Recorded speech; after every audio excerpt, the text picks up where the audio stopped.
I read a comment this morning that said 57, you look more like 87. You looking like that, you may as well be which I thought was a little bit harsh.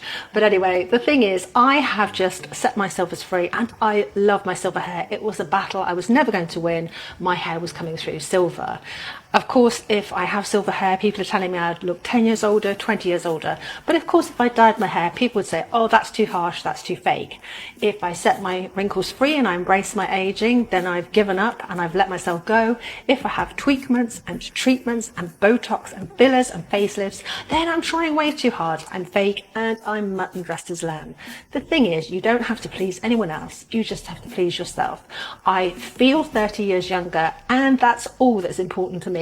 Emotional damage. So you feel 30 years younger and you say that's all that's important to you. You know what? I'm going to applaud you. If that is your actual true attitude, that is the best way to go. But the problem with that is you actually made a TikTok video and you put on blast all these issues that you had and you're trying to convince everybody that you are feeling awesome 30 years younger. So the evident question that most of my male viewers are going to ask you is, if you actually do feel that younger and you actually accept yourself, why are you trying to justify it with a video? Okay, that's like this gorilla saying, hey, you know what?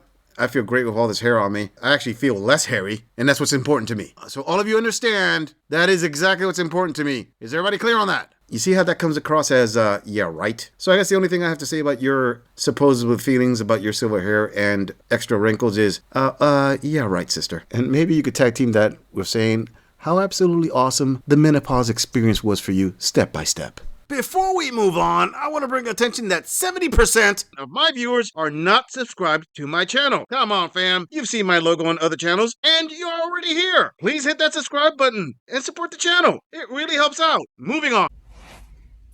So, I just had a first date. It's been a while since I've been on a date, so I'm not someone that goes on them all the time, so I was looking forward to it. We chatted a little bit, hadn't had too much personal conversation yet, but he seemed nice, not weird, and he invited me to have dinner or coffee. I said coffee. He picked the coffee shop. We went there today, and when I walked in, he had already paid for his coffee and he was just picking it up, and he made no attempt to purchase mine or to pay. I had to be like, what table are we at? He just pointed me to a table, so I put my stuff down and got my coffee.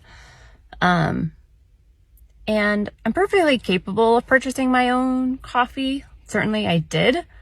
But I don't know, like maybe I'm weird here, but when you've already purchased your coffee before I've entered in the coffee shop, it definitely just sends a message of I don't care, or I don't know, it just gives me the ick. I don't know much about you yet, but I know that you purposely are wanting to be cheap. Like, I don't know, you're a 45-year-old man. You are the one that invited me out for coffee, yet you don't want to pay $5.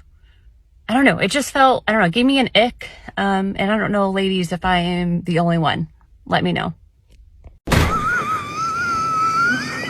All right there, Colleen, let's get this straight. So you got invited out to a coffee date. You're definitely in your upper 40s, lower 50s in age. You get to this coffee shop and your biggest issue with this guy is that he got there before you did. He had already ordered his coffee and he didn't escort you to a table and buy you a coffee and pay for it. That gives you the automatic ick. Well, guess what? Although a lot of women out there would agree with you saying, hey, you know what? He invited me to a coffee. He should at least pay for my coffee, even though you said you could pay for your own coffee, but it gives you the ick. Okay, let's look at it from the flip side, from the man's perspective. You know, the thing that you women don't like to do, but you should be doing. He could have been using that as a filter for you. I mean, yeah, he could have been gentlemanly and bought you the coffee, but he could also said, hey, you know what? Let me just do this one thing, this small little thing that may irritate her, and I want to see her reaction, because this is going to tell me how she's going to react to bigger negative things down the road. And lo and behold, what do? You immediately go to make a video and put his business out on blast on TikTok. So who's worse here? Him for not buying you a coffee, or you for taking the most smallest thing that could have been forgotten, You could have dropped your own $5 if you weren't that cheap, calling him cheap, and putting it out on blast. Of course, him. I mean, obviously, not paying for coffee is the biggest freaking deal breaker on earth. If he's not willing to pay your coffee, he's not willing to pay your bills, right? Yeah, we could see this from two different angles. Maybe A, he was being very cheap, but the second angle that we could see it from is he's letting you know up front, I'm not your ATM. We can have a relationship.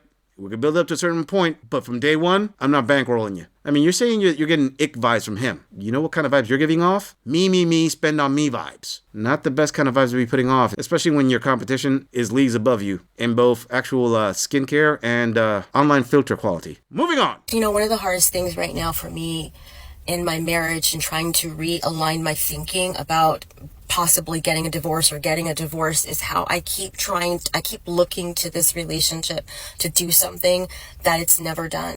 And that's like uplift me or give me confidence.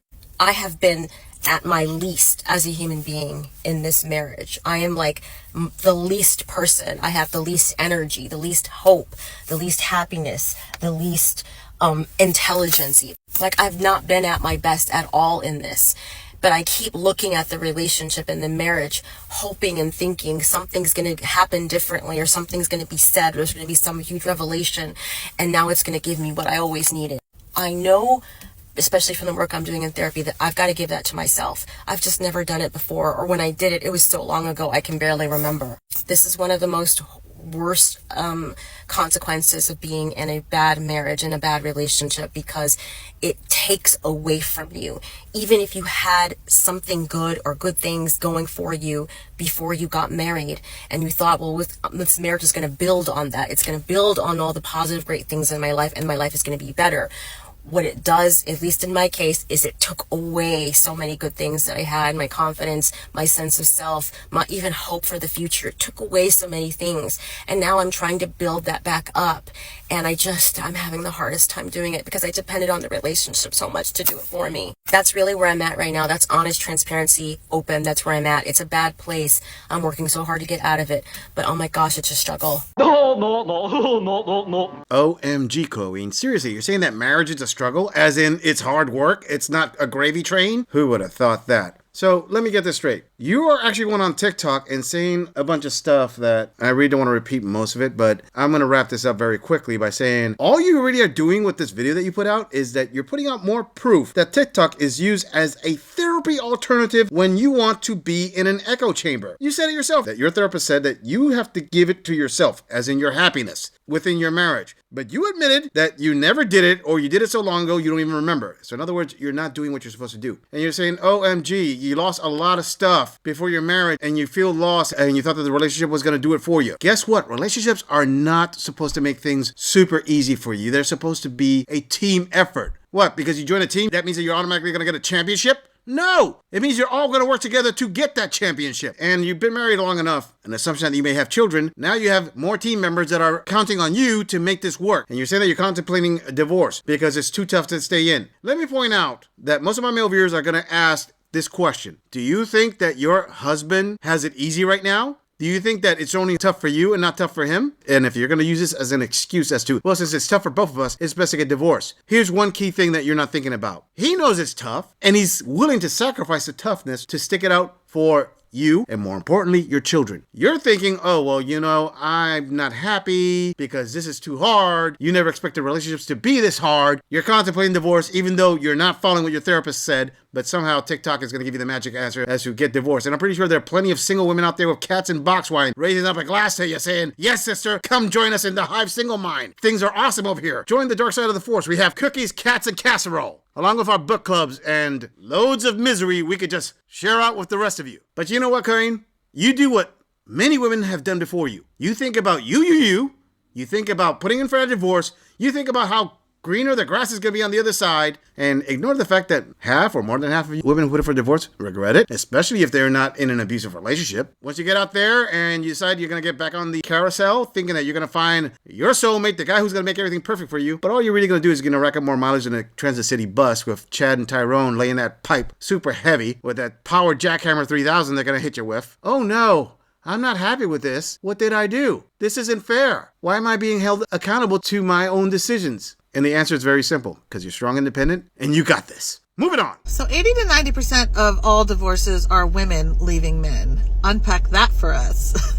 I looked up the research and it's 70% of women that are initiating divorce. Would you work at a company that only had a 30% retention rate for their employees? 70% of the employees are leaving the company. Would you think, oh man, these employees suck? Or would you think, what the hell's wrong with that employer that they can't keep any employees? So then I put my researcher cap on and I read a lot of articles from psychologists who are doing all this marriage counseling to see what's really going on. And hands down, the women are mad. They feel tricked. They get into this marriage thinking that they're going to have a partner and they're going to have support. And the three biggest reasons that women are walking away from marriage is, number one, their partner isn't emotionally intelligent and doesn't know how to emotionally connect. So there's no actual friendship between the husband and the wife.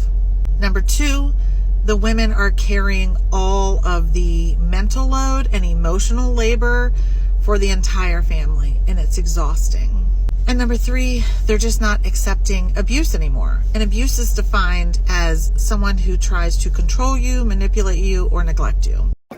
What you just said is one of the most insanely idiotic things I have ever heard. Oh, wow. She actually made the proper, undeniable research that came up with the conclusion that because women put in for 70% of all divorces, it's men's fault. How did we see that one coming? I mean, she made the analogy of, would you work for a company that has only a 30% retention rate? Except there's a little chink in that armor there, sweetheart. The company wouldn't be the man. The company will be the Institute of Marriage. This is why marriage rates are so low, because men have decided, you know what? I'm not going to apply for that one. Now, the funny thing is how she said that women feel that they got tricked into marriage. Oh, wait a minute. Who are the ones who want to get married again? Who are the ones who keep telling men, you need to step up and do more and take this relationship to the next level? Oh, yeah. Let's leave that little caveat out. Are you kidding me? And the three top reasons is that it's not women's fault that they're the ones putting in for divorce. It's men's fault. So let me get this straight. The three top reasons you're doing this action is because of what someone else did, or should I say, is not doing. And as you said, number one reason is because men cannot communicate. They have no communication skills. So you know communication is a two-way street. And most of the time when a man says A, she says, oh no, he said A, but he meant B. Your second point is that women carry the bulk of the workload. All the load is on top of them. The emotional load. Wow. So let me get this straight. The emotional load is what keeps the entire household going. So the man carrying the financial load and the maintenance load of the home, that's not the heavy part. It's you carrying the emotional load. Yeah, that's the key thing there, sister. Completely justifying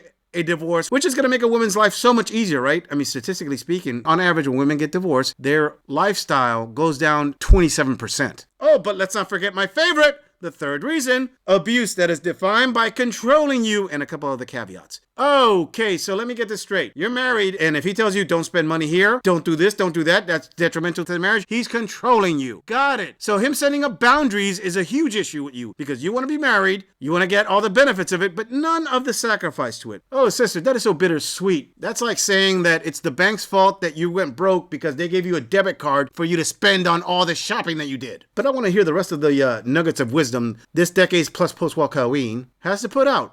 And the statistics show that 50% of women, once they get divorced, don't remarry. They're done. But 70% of men will remarry. Because studies also show that marriage is much more beneficial for men.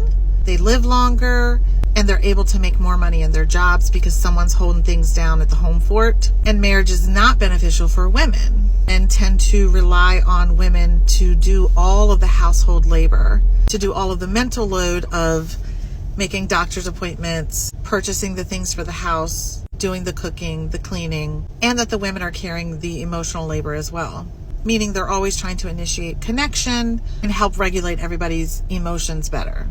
I'll also add that only 27% of women say that they regret getting a divorce, whereas 39% of men say they regret getting a divorce. So the institution just isn't working for women much anymore.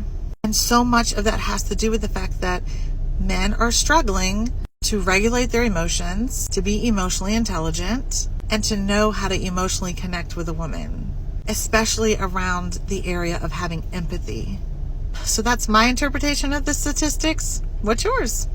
Oh, what is this gorilla's interpretation of the statistics? I'm glad you asked there, sister, because I'm about to call you out on a couple things. All right, let me start off by addressing her numbers. She said that 70% of men remarry and 50% of women don't remarry. I call cap on her numbers. And this gorilla did the research. Link in the description. The actual number is 64% of men remarry and 52% of women also remarry. Another thing that's not included in that statistic is the fact that women will lose alimony if they remarry. I guess it's important not to mention that one when you're trying to make this obtuse point. Now, is it, sister? And what's interesting is that she left out the drastic difference in remarriage rate drops, as according to the U.S. Census Bureau. Again, link in the description. Between 1990 and 2019, men's remarriage rates have dropped by 58.41%, while women's remarriage rates have dropped by 45.35%. I also like the argument that she says that marriage benefits men a lot more than it does women because they live longer and they make more money. Okay, a single man doesn't have to work as many hours as a married man because he has no expenses at home. And as for the live longer argument, I mean, is living with a nagging companion for 2 to 3 extra years really worth it? Anyway, I also have to bring up another thing that she is misconstruing here. Those statistical numbers of divorce regret are not as straightforward as she's trying to imply here. You see, this gorilla actually found the study that she's referencing. And this was a relationship study conducted by avvo.com. But the key factor here that she did not mention is that this study was specifically designed for understanding how the law interacts with people's lives. As in, every answer taken from this study was taken from a legal standpoint. Again, link in the description. See for yourselves. So a man saying, yeah, maybe it was cheaper to keep her. I regret getting divorced, violated, and dragged through the funds of family court